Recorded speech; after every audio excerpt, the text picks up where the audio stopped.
Well, from the title of today's episode, you now know what this is. I've been meaning to do this for years, but I keep putting it off. So this particular day, I decided to do it. I got a shut off on the end of a piece of PVC 3/4 inch, 7-foot long pipe right there. They're available anywhere. And I got a 3/4 garden hose end on there. It was sloppy in the pipe, so what I did, I heated it with my hot air gun, softened it up, put a hose clamp on it, and put some pipe dope on her and clamped her down tight. On this end, I reduced her from 3/4 down to a 1/2 inch. Put a 90 on it, put a piece of 1/2 inch pipe, and squeezed the end. I ended up squeezing that end more to make the water pressure build up.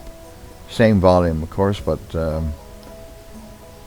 makes the water a little bit more pressure to push the dirt out of them Eavestroughs. You'll see a join here in this pipe about 5 foot down. I'm not sure if number 1 or number 2 did that back a long time ago, so they can siphon gas out of the RCA van and elsewhere.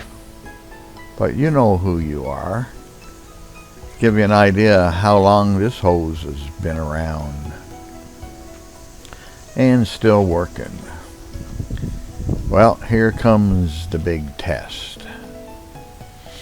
Is water going to squirt out all over right there in those connections, or just going to come out the end when the valve is in the on position?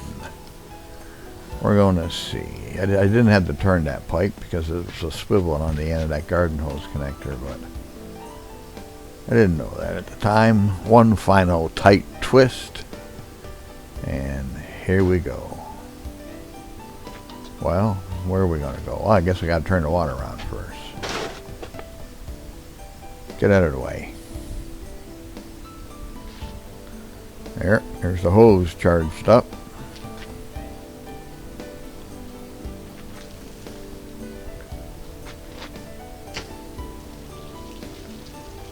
There we go. Water comes out the only end they're supposed to come out of.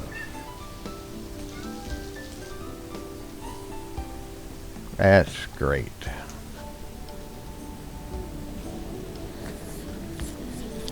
Now the very end here to the far right, it comes down a downspout, across a couple of lengths and out onto the front lawn. So I really don't care what's up in those Eavestroughs, as long as it's small enough to go down to about a 2.5 by 3.5 or 4-inch rectangular drain pipe for about 10 or 12 feet and across over to the lawn.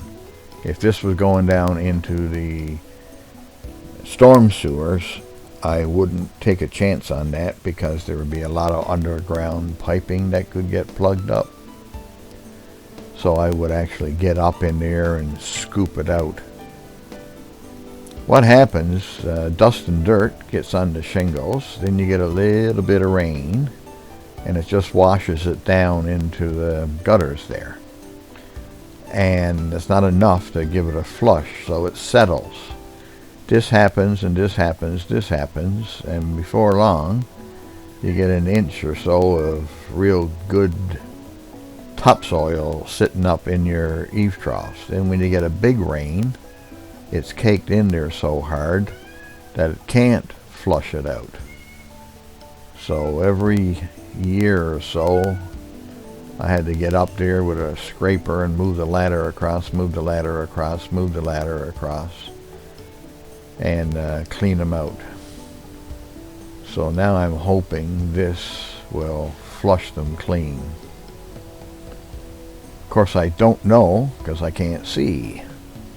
Never thought of it until after I was done. I could have, or my dream was in the beginning, I was going to put a mount on the end of this pole and mount my camera on it, flip it to Wi-Fi, have my monitor down with me, and I can look right into the eave trough as I was flushing it. That might be a video for another time.